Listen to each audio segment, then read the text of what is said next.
அமைதியின் கருவியாக என்னை ஆக்கும் ஆண்டவரே, எங்கு இருள் உள்ளதோ அங்கு ஒளியையும், எங்கு துன்பம் உள்ளதோ அங்கு இன்பத்தையும், எங்கு ஐயம் உள்ளதோ அங்கு நம்பிக்கையையும், எங்கு மனவருத்தம் உள்ளதோ அங்கு மன்னிப்பையும் யான் பரப்பிட எனக்கு அருள் தாரும். நான் என் ஆறுதலுக்காக அலைவதை விடுத்து ஆறுதலை கொடுக்க முயல்வேனாக. என்னை மற்றவர்கள் அன்பு செய்ய வேண்டும் என்பதை விடுத்து நான் மற்றவர்களை அன்பு செய்வேனாக. என்னை மற்றவர்கள் புரிந்து கொள்ள வேண்டும் என்பதை விடுத்து நான் மற்றவர்களை புரிந்து கொள்வேனாக. ஏனெனில் கொடுப்பதன் மூலம்தான் பெற்றுக்கொள்ள முடியும், மன்னிப்பதன் மூலம்தான் மன்னிப்படைய முடியும், மடிவதன் மூலம்தான் முடிவில்லா வாழ்வுக்கு பிறக்க முடியும் என்று ஆண்டவருடைய கொடையாகிய அமைதியை பற்றியும், அந்த அமைதியின் கருவிகளாக தூதுவர்களாக நாங்கள் வாழ வேண்டும் என்பதையும் செபமாக நமக்கு சொல்லித் தருகின்றார் புனித பிரான்சிஸ்கு அசிசியார். கிறிஸ்து இயேசுவில் அன்புமிக்க சகோதர சகோதரிகளே, இறை இரக்க பெருவிழாவை கொண்டாடுகின்ற எங்களுக்கு இறைவனினுடைய கொடையாக இந்த அமைதி தரப்படுகிறது. இது உலகத்தினாலே நமக்கு வழங்கப்படக்கூடிய ஒரு கொடை அல்ல, மாறாக இறைவனினுடைய பெரும் கொடையாக நமக்கு அருளப்படுகிறது. அதே அமைதியைத்தான் ஆண்டவர் இயேசு உயிர்ப்பின் பின்னர் தன்னுடைய சீடர்களோடு திருத்தூதர்களோடு பகிர்ந்து கொள்ளுகிறார். அதே அமைதியைத்தான் நாங்களும் பெற்று வாழ்ந்து அதை மற்றவர்களுடன் பகிர்ந்து கொள்ளுகின்ற தூதர்களாக மாற வேண்டும் என்று ஆண்டவர் இயேசு நம்மை அமைதியின் கருவிகளாக ஏற்படுத்துகிறார். அன்புமிக்க சகோதர சகோதரிகளே, பணிவிடைக்கும் குருத்துவத்திற்கும் நற்கருணைக்கும் அண்மையில்தான் நாங்கள் அகவை விழாவை கொண்டாடியிருக்கிறோம். அதாவது பணிவிடைக்கும் குருத்துவத்திற்கும் நற்கருணைக்கும் சில நாட்களுக்கு முன்புதான் பர்த்டே செலிப்ரேஷன் செய்திருக்கிறோம். அப்படித்தானே? பெரிய வியாழன் அன்று இயேசு இந்த பெரும் ஆசீர்வாதங்களை நமக்கு தந்திருக்கின்றார். அந்த நாளில்தான் இவற்றை ஏற்படுத்தி இருக்கிறார் என்பதை இந்த நாட்களிலே நாங்கள் நினைவு கூறுகின்றோம். அன்புக்குரியவர்களே, இயேசுவை போதகர் என்றும் ஆண்டவர் என்றும் மெசியா என்றும் கடவுளின் மகன் என்றும் அவர் அழைக்கப்படுவதை விவிலியத்திலே நற்செய்திகளிலே நாங்கள் படிக்கின்றோம். ஆனால் அவரை குரு என்று அழைத்ததாக நாங்கள் நற்செய்திகளிலே வாசிப்பதில்லை.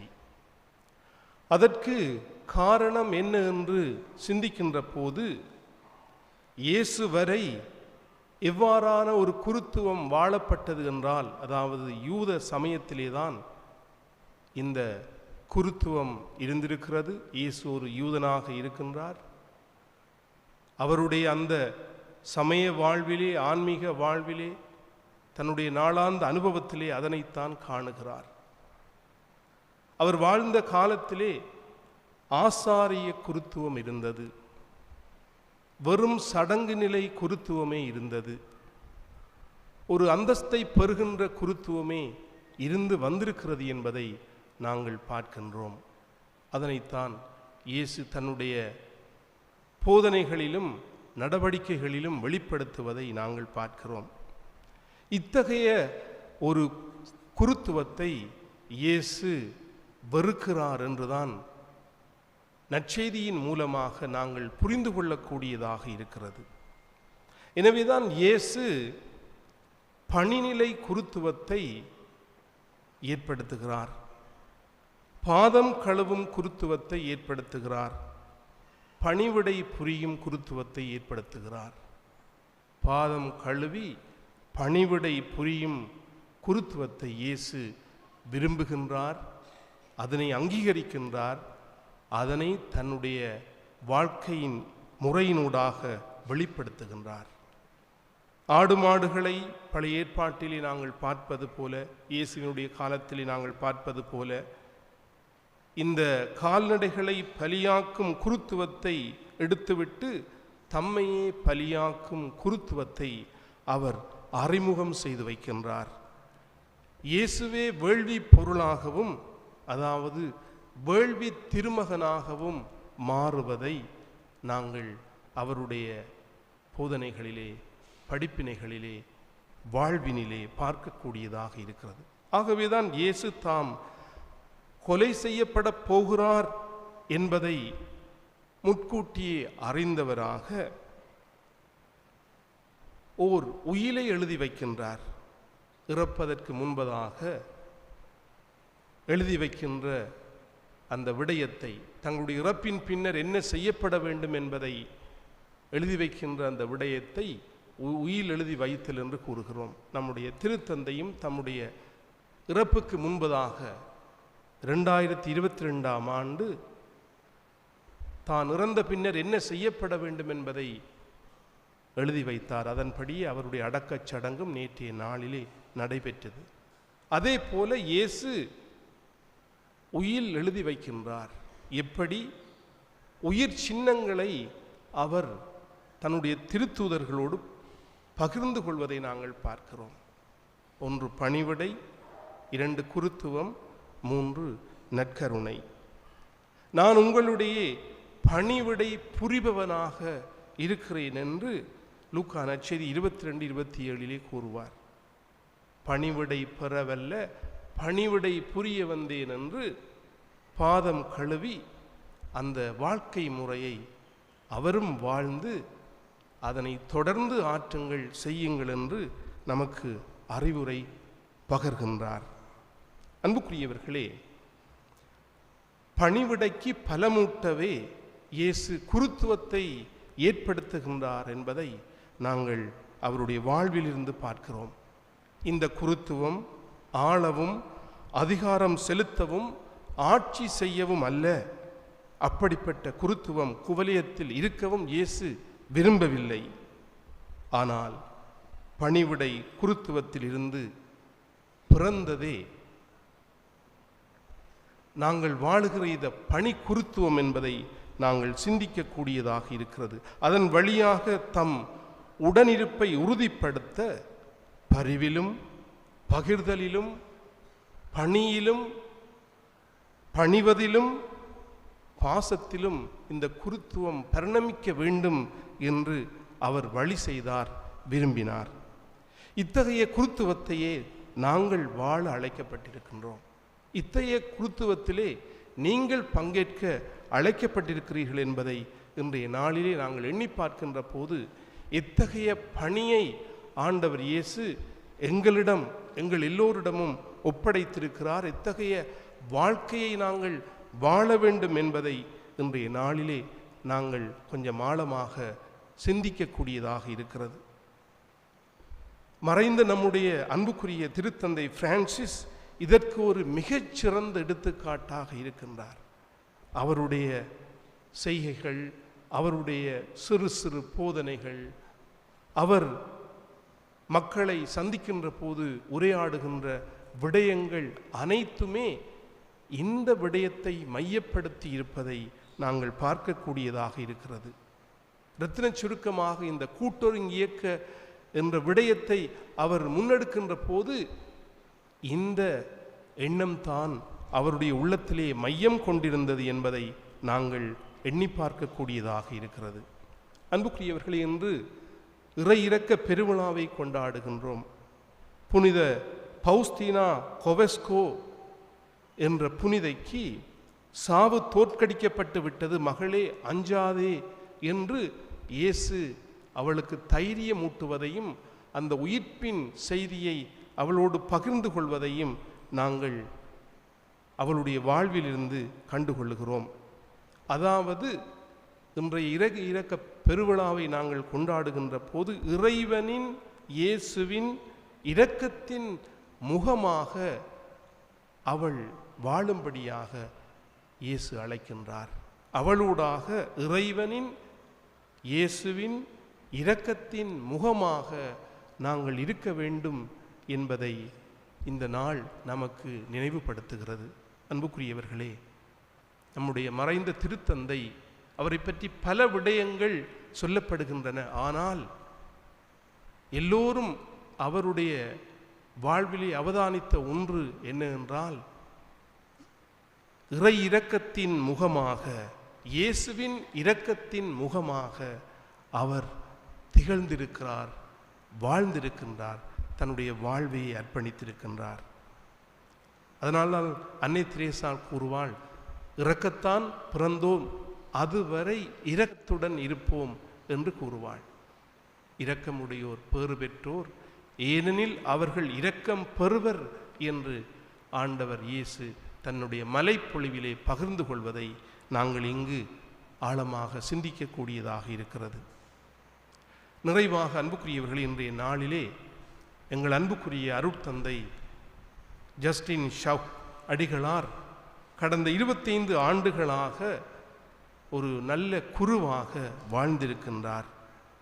அவருடைய வாழ்வை இரத்தின சுருக்கமாக சொல்ல வேண்டும் என்று சொன்னால், இயேசுவின் இரக்கத்தின் முகமாக அவர் திகழ்ந்திருக்கின்றார், இருந்திருக்கின்றார், வாழ்ந்திருக்கின்றார் என்பதை நான் இன்றைய நாளிலே எண்ணி பார்க்கின்ற போது உங்களோடு சேர்ந்து இறைவனுக்கு நன்றி சொல்லுகின்றேன். அருட்தந்தை ஷவ்கான் அவர்களை உயர்தரம் படிக்கின்ற காலத்திலிருந்து நான் நன்கு அறிவேன். நாங்கள் இருவரும் ஒன்றாக எங்களுடைய அமலமர்த்தியாய்கள் சிறிய குறுமடத்திலே உயர்தரத்தை ஒன்றாக கற்றவர்கள். அவர் நற்கருணை நாதர் சபையைச் சேர்ந்தவராக இருந்தார். நாங்கள் அமலமர்த்தியாய்களாக படிப்பதற்காக சிறிய குறுமடத்தில் இணைந்திருந்தோம்.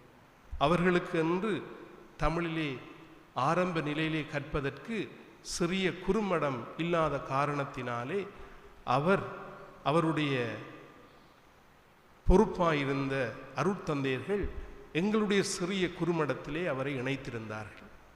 ஏறக்குறைய 2 ஆண்டுகள் இந்த உயர்தரத்தை நாங்கள் ஒன்றாக கற்றதன் பின்னர் அவர் நற்கருணைநாதர் சபையிலும் நாங்கள் தொடர்ந்து அமலமர்த்தியாய்கள் குறுமடத்திலும் எங்களுடைய கல்வியை தொடர்ந்தோம்.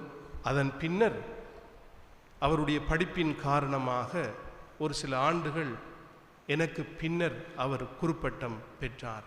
அவருடைய முதல் திருப்பலியிலும் நான் தான் அந்த மறையுரையை ஆற்றியிருந்தேன்.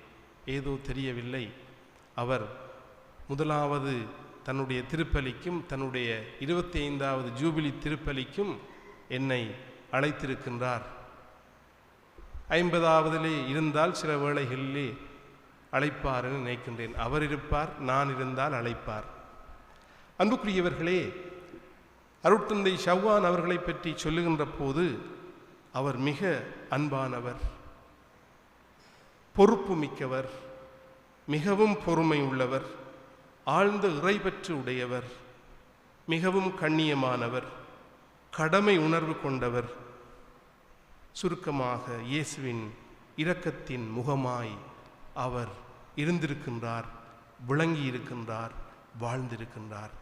ஆகவே இன்றைய நாளிலே இந்த இறையிறக்க பெருவிழாவை கொண்டாடுகின்ற போது இப்படியான ஒரு குருவானவருடைய வாழ்வையும் இணைத்து பார்க்கின்ற போது, அதுவும் அவர் நற்கருணை நாதர் சபையிலே ஒரு நல்ல குருவாக இருக்கின்றார், அவருடைய மாகாணத்தினுடைய பொறுப்பாளராகவும் அவர் இப்போது பணியாற்றி கொண்டிருக்கின்றார்.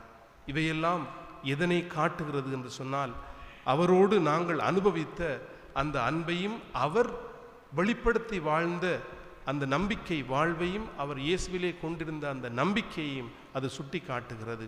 இவையெல்லாம் தனியே அவரிடம் இருந்து பெற்றுக்கொண்டது மட்டுமல்ல, நான் நினைக்கிறேன் அவருடைய குடும்பம், அவருடைய பங்கு திருகவை, இவையெல்லாம் அவருடைய வாழ்விலே மிக பெரும் பங்காற்றி இருக்கிறது.